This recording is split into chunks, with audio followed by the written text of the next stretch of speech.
মা, আজ এতদিন তোমার কি হয়েছে? তুমি কথা বলছো না কেন? বৈদ্য মশাই, আমার মায়ের এই অবস্থা কেন হলো? হাল্ক, তোর মায়ের ওপর কালো ছায়া পড়েছে। আজকের ভিতরে তোকে লাল বাজ পাখির পাখা নিয়ে আসতে হবে, না হলে তোর মা আর কখনোই উঠবে না। মায়ের জন্য আমি চন্দ্র সূর্য সব এক করে দিতে পারি।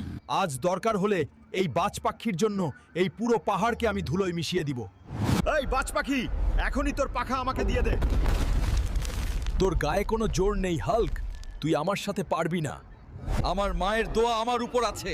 তোর মতো বাজ পাখি আমার কিছুই করতে পারবে না। হাল্ক, আমাকে ছেড়ে দে, আমি হার মেনে নিচ্ছি। হাল্ক, তোর মায়ের প্রতি ভালোবাসা দেখে আমি অনেক মুগ্ধ হয়েছি বন্ধু। এই নে আমার পাখা। আমি লাল বাজ পাখির পাখা নিয়ে এসেছি মা। এখন তোমার আর কিচ্ছু হবে না।